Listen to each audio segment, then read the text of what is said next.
Buenas noches, gracias por estar con nosotros. Comenzamos con la información. Culiacán vivió una nueva jornada violenta en distintos puntos del municipio. Se registraron bloqueos, balaceras y camionetas abandonadas con varios disparos. Un militar y al menos un civil muerto es el saldo de estos enfrentamientos.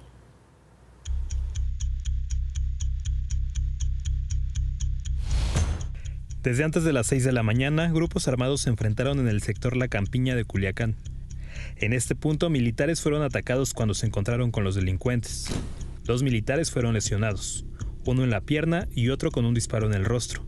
Este militar, identificado como César de 42 años, murió horas después del ataque. El enfrentamiento provocó que los operativos se ampliaran en la zona. Las autoridades encontraron 2 camionetas abandonadas a menos de 2 kilómetros del primer enfrentamiento. Más tarde, en la salida sur de Culiacán, en la carretera 15, ocurrió un bloqueo con un tráiler y una camioneta. Además, un hombre de 33 años fue hallado muerto dentro de su auto.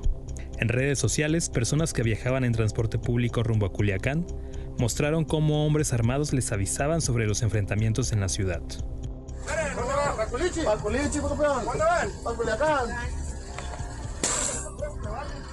Sí, está mejor que se bajen porque hay muchos desmadres y ustedes saben. Pues regreso. Ustedes mandan, viejo, nomás no estamos subiendo para decirle. Aquí no puede haber violencia como aquellos vergas. Sí, vale.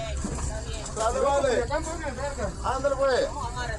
Voy a dar vuelta y me riendo.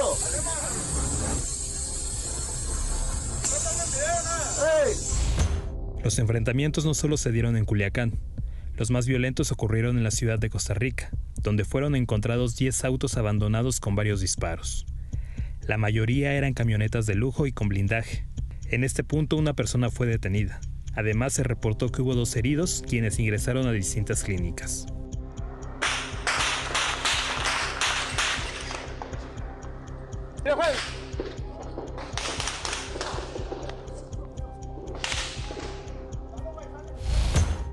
Pese a que las autoridades estatales aseguraron que el estado estaba en calma, durante la tarde los enfrentamientos siguieron en Costa Rica. Cerca de las 5, guardias nacionales y hombres armados se enfrentaron en el entronque de las carreteras Culiacán-El Dorado, lo que provocó una persecución y pánico entre la gente.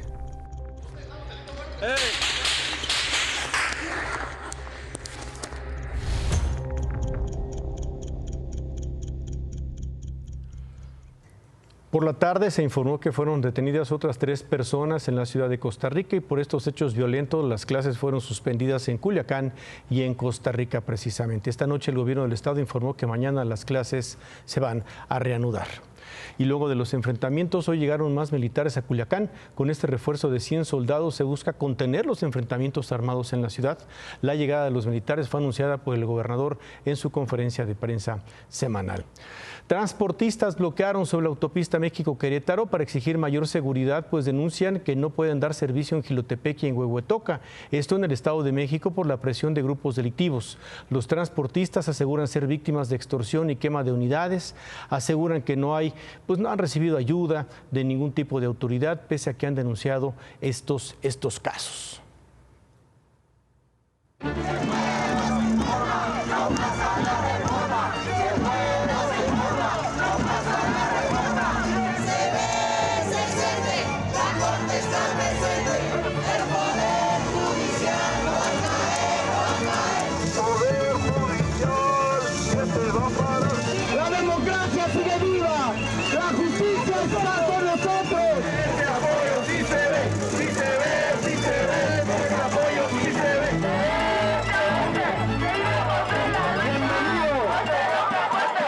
La independencia judicial es la garantía de que la justicia se impartirá de manera imparcial y justa, sin influencias políticas y sin presiones externas.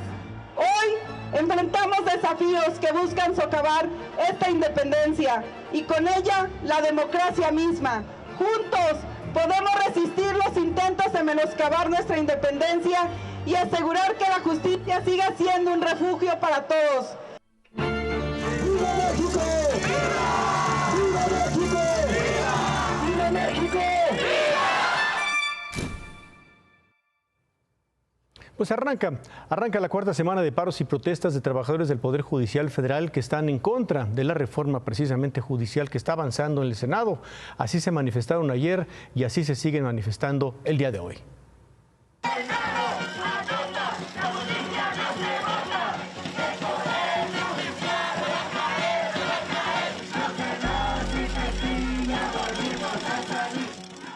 A la crónica de las últimas horas de resistencia de los trabajadores del Poder Judicial de la Federación en las inmediaciones del Senado, 2 ministros de la Suprema Corte llegaron a sumarse ante la inminente aprobación de la reforma propuesta por el presidente López Obrador. El primero, Luis María Aguilar. Piensa en México y que piensa en lo mejor para nuestro país. La ministra presidenta ofreció una alternativa de estudio más profundo que reúna muchas más cuestiones de la justicia, más que los propios tribunales, también las fiscalías, la policía, en fin, una serie de medidas que realmente puedan ayudar a construir una reforma judicial completa. Se adhirió a la negativa de que jueces y magistrados sean votados. La carrera judicial, dijo, para él es fundamental. Ese es en beneficio de la gente, es que haya gente preparada, que haya jueces y secretarios preparados. Ese es en beneficio que la gente tenga gente en quien confiar, saber que son independientes. Acuérdense lo que he dicho, un juez que no es independiente es mandadero de alguien, y eso no es un juez. Se ve, se siente, la ministra está presente. 5 horas después llegó la ministra Margarita Ríos Farjat. Un saludo muy cariñoso, muy afectuoso a todas las personas que están aquí pacíficamente expresando sus preocupaciones, sus intereses, pues sus ideas de porvenir, que ojalá sean tomadas en cuenta. Creo que este país sale ganando cuando se escuchan los unos a los otros. Creo que es importante escuchar y hacer las cosas con mucha responsabilidad. Y pues un abrazo muy respetuoso a todas las personas aquí presentes. Trajimos un poquito de café, por si alguien... Ese apoyo sí se ve, sí se ve, sí se ve, ese apoyo sí se ve. Ya poco pesó el apoyo de los ministros ante el fantasma de la traición de alguno de los 43 senadores de oposición que, se supone, votarán contra la reforma judicial. Por eso hoy los priistas enviaron a una emisaria para refrendar su compromiso.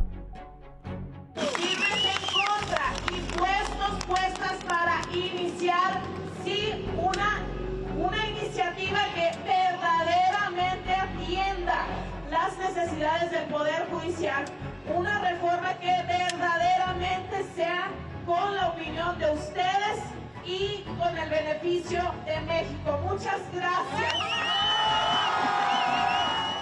Pero los trabajadores dejaron claro para quién eran sus consignas en estas últimas horas de lucha, pues hasta su protesta llegó el rumor de quien hasta esta noche sería el presunto traidor de la resistencia. Amigas y amigos, hay el rumor de que un senador de Veracruz se nos quiere rajar. ¡Lunes, no te rajes! ¡Lunes, no te rajes!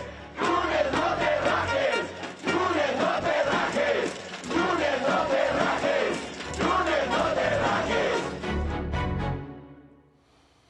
Bueno, pues esa fue la consigna de las varias que se escucharon hoy por parte de quienes estuvieron protestando. Eso afuera del Senado. Adentro siguen las tensiones y las dudas de si van a alcanzar los votos para que el Pleno apruebe ya la reforma al Poder Judicial. La problemática, pues de la aritmética se suma precisamente el de las posibles traiciones. En domingo y sin problemas, la reforma morenista al Poder Judicial pasó su primera aduana en el Senado de la República.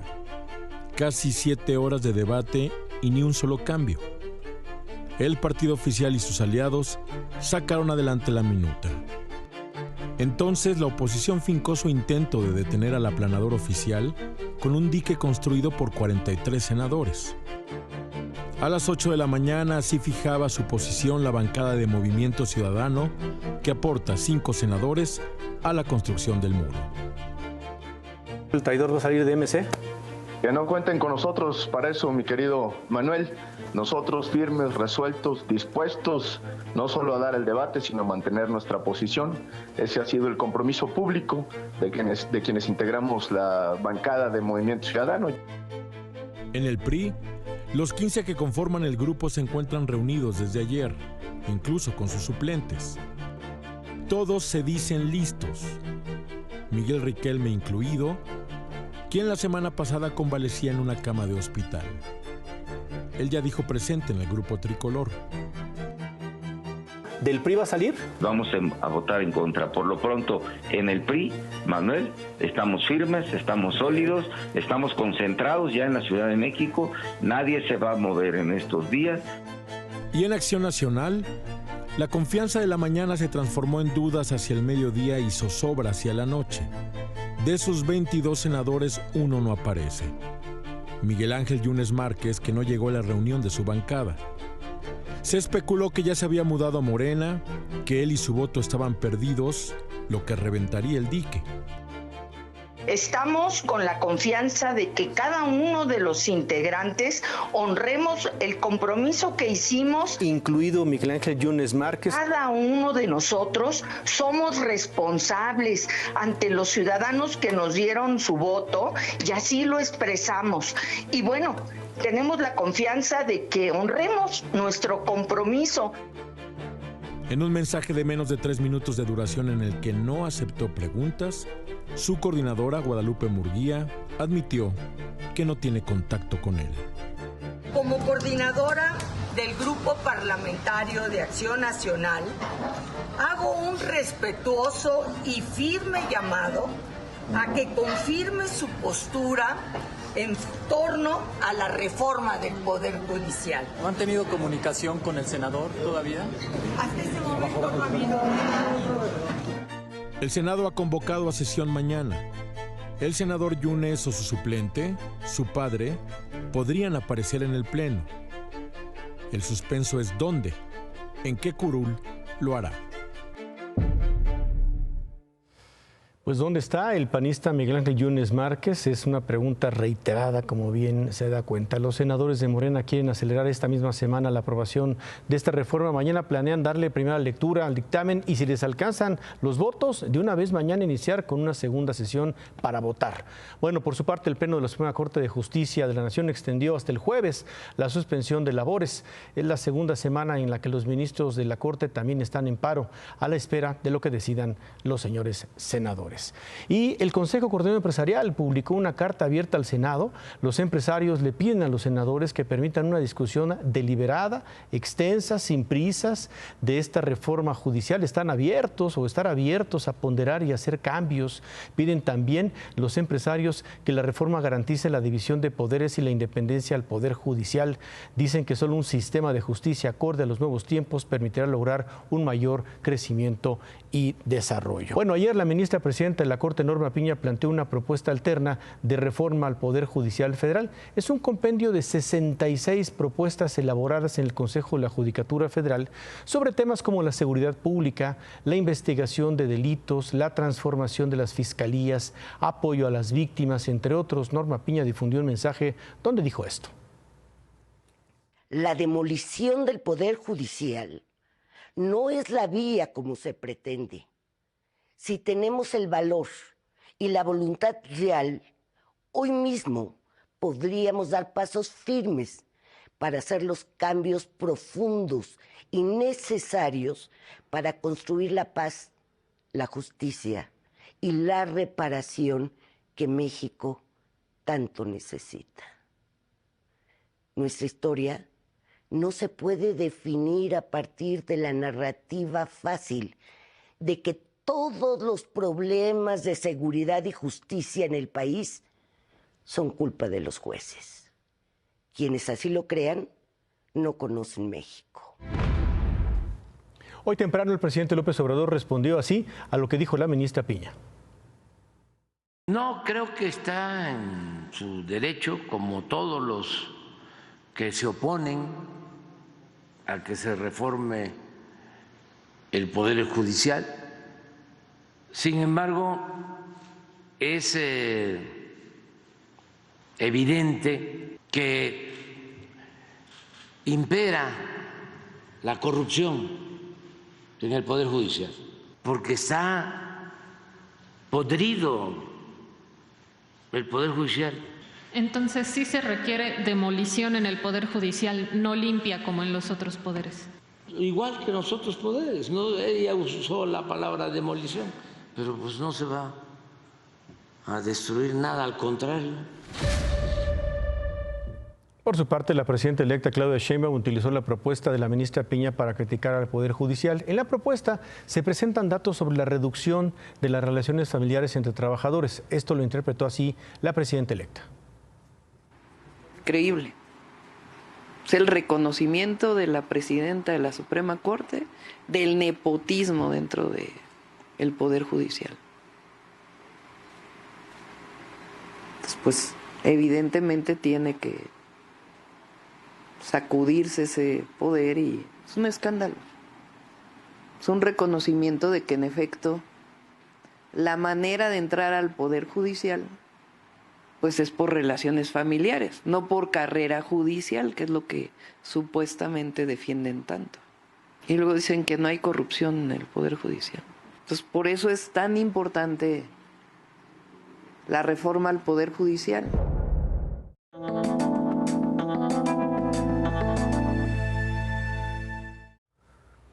Claudia, buenas noches. Manuel, qué gusto saludarte. Buenas noches. Buenas noches. Bueno, 15 días. 15 días decidió retrasar el gobierno de Delfina Gómez en Chalco, en el Estado de México, el inicio de las clases por efecto de las inundaciones. Finalmente, a casi 40 días de la dura situación para la gente que vive en las zonas afectadas de Chalco, hoy iniciaron las clases para educación básica, es decir, preescolar, primaria y secundaria. 1,675 alumnos de un total de 22 escuelas. Fueron las autoridades escolares, con el apoyo de los papás de los alumnos, quienes limpiaron y sanitizaron las escuelas. Pero así están hoy las calles de Chalco. El gobierno del Estado de México se comprometió a reforzar los trabajos de limpieza en las 28 calles de las colonias Culturas de México y Jacalones, que permanecieron bajo el agua durante más de un mes. A decir de las autoridades, ya las calles y las avenidas de estas dos colonias están libres de aguas negras, que los trabajos son únicamente de limpieza y sanitización para evitar que esto vuelva a ocurrir. Hay incluso equipos de bombeo desplegados por si regresan las lluvias que llevaron a Chalco a permanecer bajo el agua. En el colector Solidaridad, el que, por cierto, y paradójicamente, inundó Chalco, también aseguran estar trabajando porque es la única solución inmediata a un problema de esta dimensión.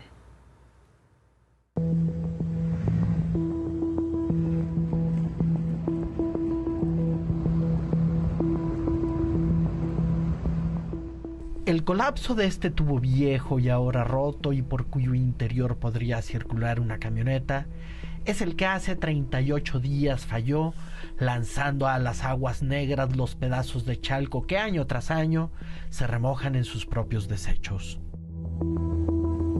Pues la basura y se colapsó, con el tiempo se colapsó también. El 2 de agosto, el gobierno del Estado de México operó de emergencia este colector, llamado Solidaridad, para aliviar un estreñimiento agudo ocasionado por cientos de toneladas de basura. Una cirugía mayor que había sido programada y cancelada varias veces, la última en noviembre del año pasado.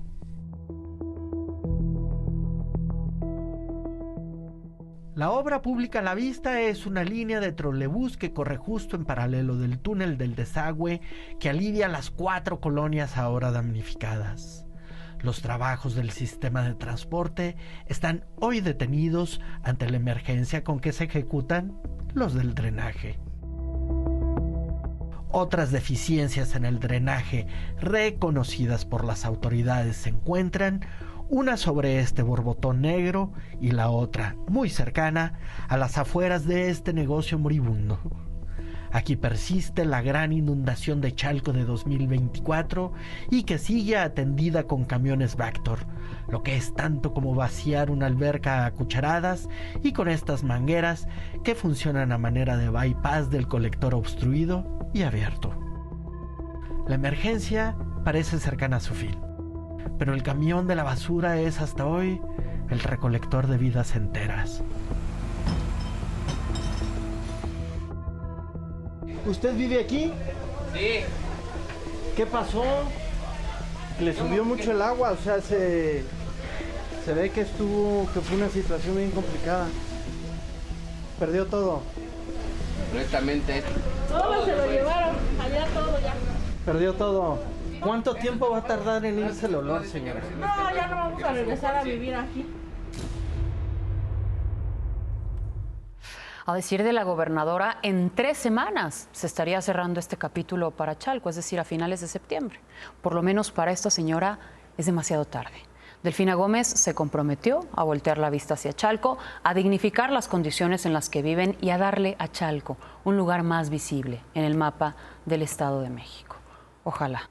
Y mañana es el segundo debate de cara a las elecciones presidenciales de Estados Unidos, que ya son en 3 semanas. El primero tuvo entre sus consecuencias que el presidente Biden dejara la contienda y que hoy sea Kamala Harris quien enfrente a Donald Trump.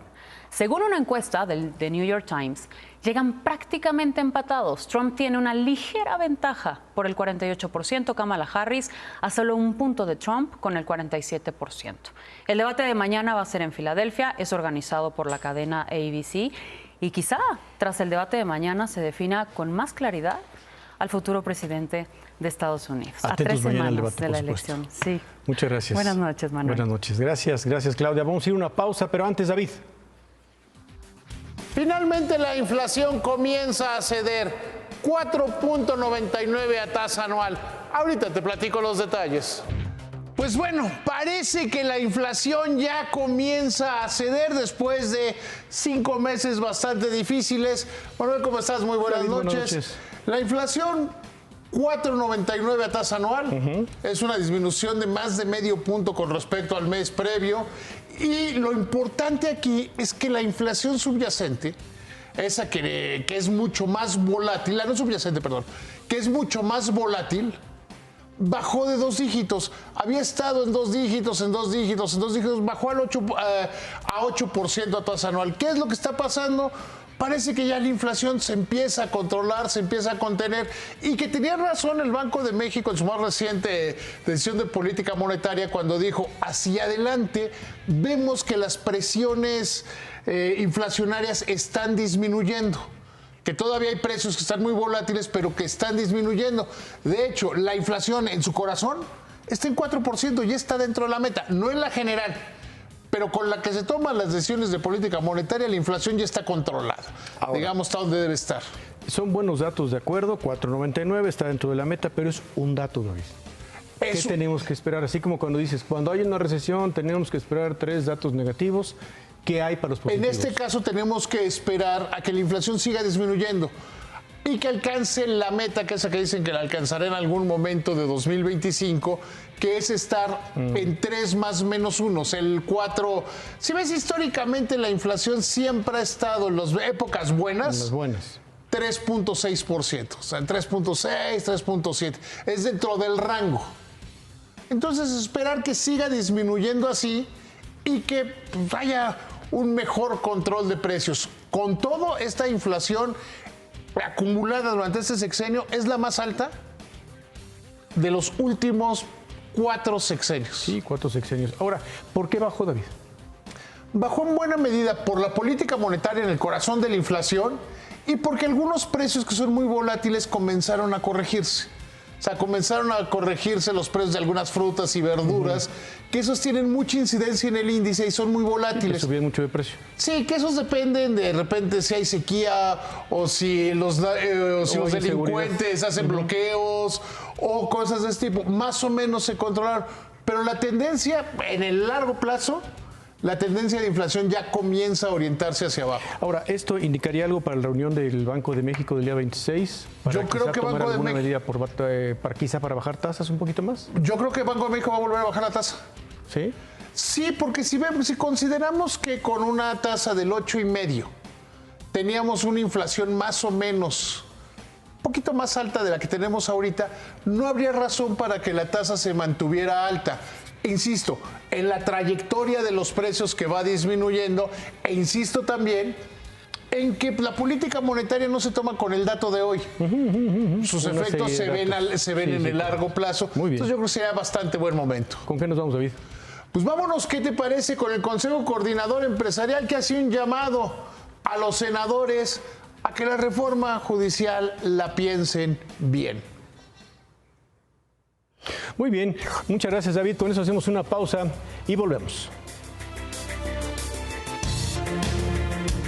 Esta noche se mantiene la alerta por el paso de la tormenta Francine sobre las costas de Tamaulipas. La tormenta corre paralela a la costa hacia el norte rumbo a Texas.